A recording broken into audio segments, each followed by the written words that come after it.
5 তারিখের পরে অর্থাৎ 2024 আগস্টের 5-এর পরে আমাদের মহিউদ্দিন সাহেব এখানে জয়েন করেন। কোনো একদিন আমি আমাদের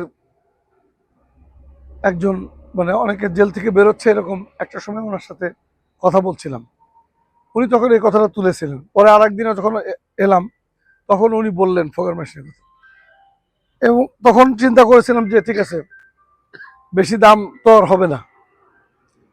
পরে দেখলাম যে না, আমাদের বাজেটের তুলনায় এটা অনেক বেশি। তাও আমি বললাম যে ভালোটাই দিই, অন্তত যাই হোক মানুষ যাতে সত্যিকারভাবে উপকৃত হয় এবং এটা যাতে ইউজেবল হয়, সেই জন্য ওনাদের পছন্দ মতো বেস্ট, এখানে লেখা আছে বেস্ট ফোগার, এটাই দেওয়া হয়েছে আর কি।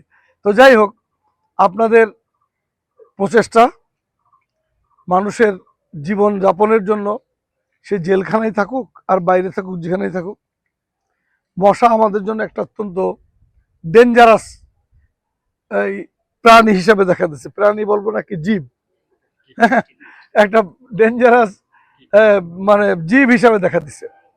এইটা আমাদের মাননীয় প্রধানমন্ত্রী অনেক আগেই উনি হুঁশিয়ার উচ্চারণ করেছেন ডেঙ্গুর জন্য, সেজন্য আগে থেকেই স্বাস্থ্য মন্ত্রণালয় ব্যাপকভাবে সারা বাংলাদেশে প্রস্তুতি গ্রহণ করেছে, যাতে এই বর্ষার পরে ডেঙ্গুর যে ব্যাপক একটা প্রভাব দেখা যায় এটা যাতে সিগনিফিকেন্টলি কমিয়ে আনা যায়।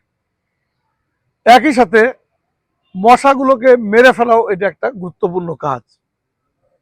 তো সেই কাজের অংশ যে আমাদের জেলখানায় যারা আছেন, আমিও যেহেতু জেলখানায় ছিলাম, একসময় আমি জেলখানায় অনেকগুলো টেলিভিশন এবং ফ্যান দিয়েছিলাম, তো সেই জায়নামাজ এগুলো তো আছে, তো সেই টেলিভিশনগুলো এখন আর মনে হয় চালু নেই, নষ্ট হয়ে গেছে।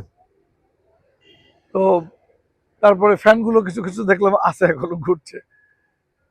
যাই হোক, তখন আমাদের এখানে হালিমা ছিল, আমাদের একটা ছোট বোন, ও খুব রিকোয়েস্ট করতো, ভাই আমার এখানে এ নেই তা নেই, আপনি দেন, এটা করেন। মূল কথা হলো যে আসলে মানুষের পাশে থাকাটাই গুরুত্বপূর্ণ কথা।